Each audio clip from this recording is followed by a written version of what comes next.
Jésus était sorti de la maison, il s'était assis au bord de la mer. Auprès de lui se rassemblèrent des foules si grandes qu'il monta dans une barque où il s'assit.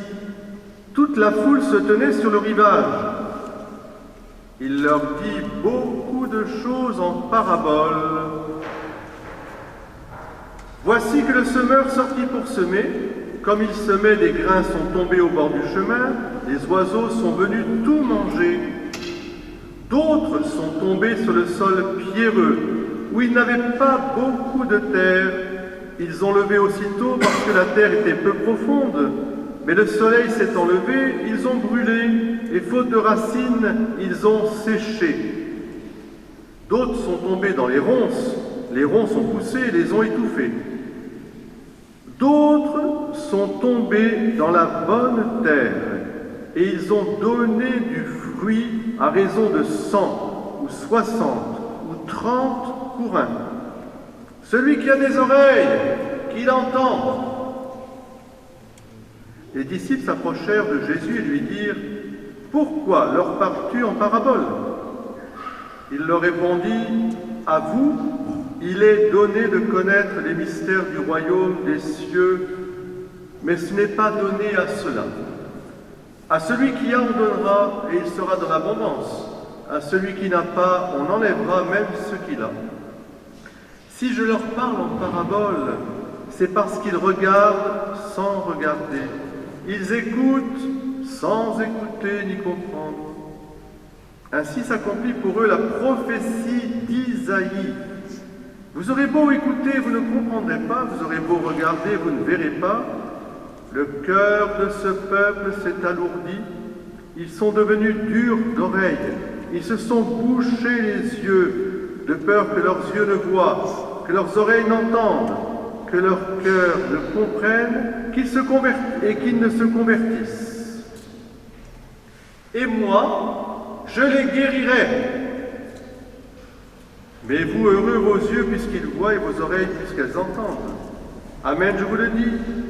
Beaucoup de prophètes et de justes ont désiré voir ce que vous voyez et ne l'ont pas vu, entendre ce que vous entendez et ne l'ont pas entendu. Vous donc, écoutez ce que veut dire la parabole du semeur. Quand quelqu'un entend la parole du royaume sans la comprendre, le mauvais survient et s'empare de ce qui est semé dans son cœur. Celui-là, c'est le terrain ensemencé au bord du chemin. Celui qui a reçu la semence sur un sol pierreux, c'est celui qui entend la parole. Il la reçoit aussitôt avec joie, mais il n'a pas de racine en lui. Il est l'homme d'un moment. Et quand vient la détresse ou la persécution à cause de la parole, il trébuche aussitôt. Celui qui a reçu la semence dans les ronces, c'est celui qui entend la parole, mais les soucis du monde et la séduction de la richesse étouffent la parole qui ne donne pas de fruits. Celui qui a reçu la semence dans la bonne terre, c'est celui qui entend la parole et la comprend. Il porte du fruit à raison de 100 ou 60 ou 30 pour un. Alléluia.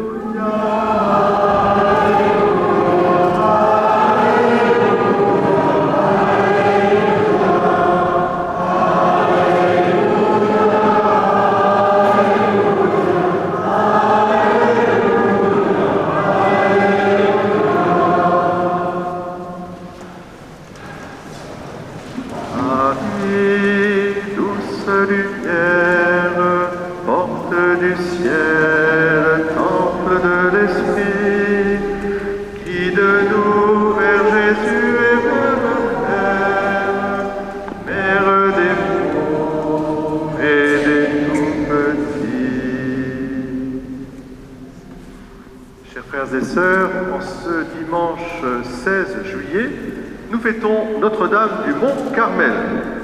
Notre-Dame du Mont-Carmel, comme son nom l'indique, ce mont Carmel, en langue sémitique, désigne le jardin. C'est un mont particulier parce que le prophète Élie s'y établit pour voir au loin venir un nuage qui lui a annoncé la pluie bénie de Dieu pour féconder la terre. Et dans son regard prophétique, il voyait déjà arriver celui qui guérirait en profondeur cette terre voulue et bénie de Dieu, le Christ lui-même, venu, je dirais, féconder cette terre incroyable qui est notre humanité à travers la Vierge Marie.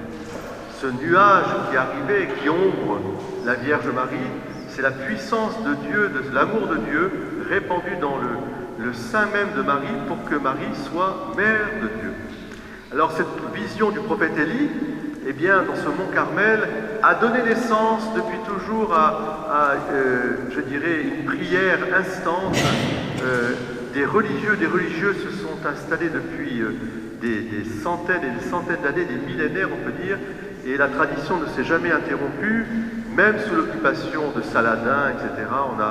Le mont Carmel d'ailleurs a été institué il y a 750 ans, exactement en 1274,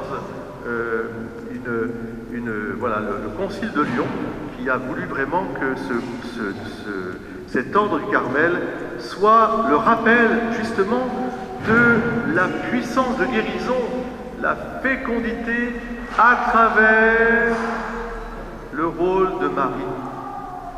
Car Marie, on peut dire que c'est elle qui nous introduit au jardinier de notre âme.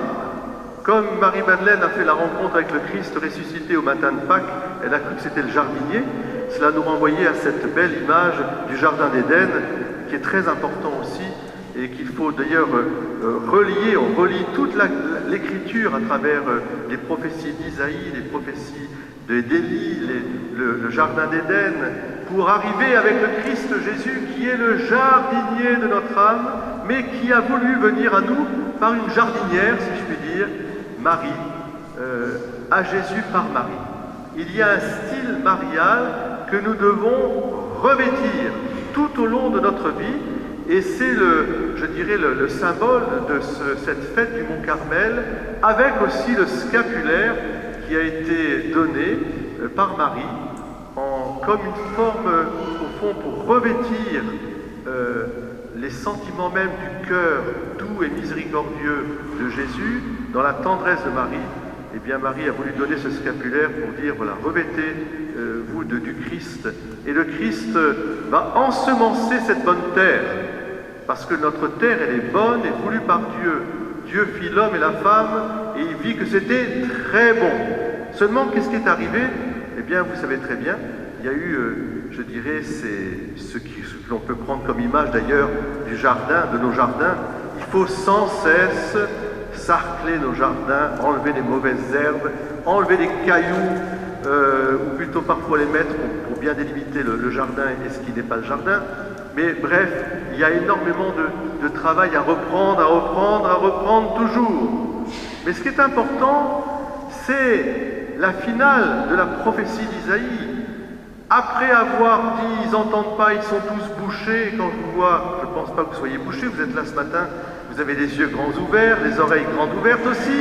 Mais enfin, bon, nous sommes un peu tous bouchés quand même, et nous avons du mal à croire.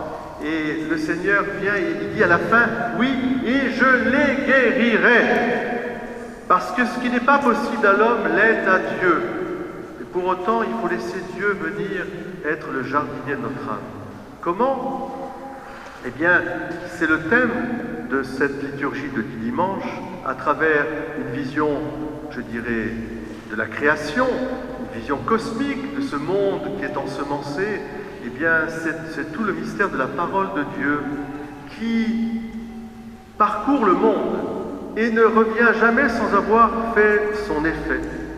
Et à nous, puisque nous sommes maintenant du côté du Seigneur, nous savons qui est le jardinier de nos âmes, nous savons que c'est le Christ Jésus, eh bien à nous, il nous est demandé justement d'accueillir en profondeur pendant ce temps d'été en particulier cette parole de Dieu pour la porter aux autres.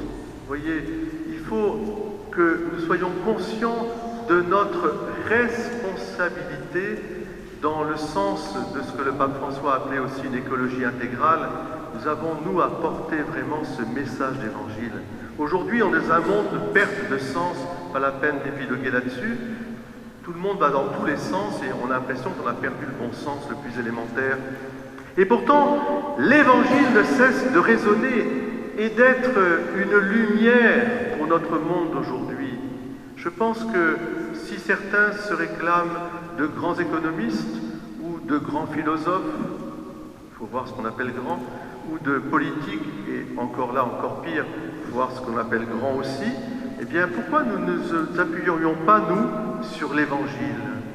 Voilà ce que dit Jésus sur le monde, tout ce qu'il contient, ses réalités, nos relations interpersonnelles, la vie de famille, la vie des parents avec les enfants avec les parents, la vie économique. Sans arrêt, Jésus parle de l'économie aussi dans l'Évangile, mais avec une sagesse extraordinaire et je dirais aussi une grande espérance. Ne craignez pas, j'ai vaincu le monde, c'est-à-dire j'ai vaincu cette conception mondaine qui enferme les gens soit dans la peur, soit dans la superficialité, soit dans tout ce qu'on entend, les cailloux, les ronces, voilà, les soucis, etc. Le Seigneur vient nous délivrer. Mais veux-tu être délivré? Oui, Seigneur, me voici. Me voici pour que tu viennes et que tu sois le jardinier de mon âme. Et alors il a confié cela d'une manière particulière à la Vierge Marie. Notre-Dame, on voit ce beau tableau de la Pentecôte, Notre-Dame, eh bien, elle réunit les apôtres, elle réunit l'Église, elle réunit Marie-Madeleine, Jean, les apôtres, elle les réunit pour leur dire « Priez, accueillez la parole qui est mon Fils, faites tout ce qu'il vous dira, et puis soyez les témoins de cette miséricorde infinie de Dieu. Portez cette miséricorde auprès des autres, en les ramenant à quoi? Qu'est-ce qui peut nous soulever de notre pesanteur, qui est nécessaire d'ailleurs, parce que qui veut faire l'ange fait la bête, donc il faut être des humains. Mais qu'est-ce qui peut nous soulever? Qu'est-ce qui peut nous donner vraiment raison d'être? L'amour. Il n'y a pas d'autre chose. Il n'y a pas d'autre chose. Qu'est-ce qui peut nous donner de l'envie d'avoir envie? C'est l'amour. L'amour de Dieu répandu dans nos cœurs et répandu et communiqué auprès de nos frères et sœurs.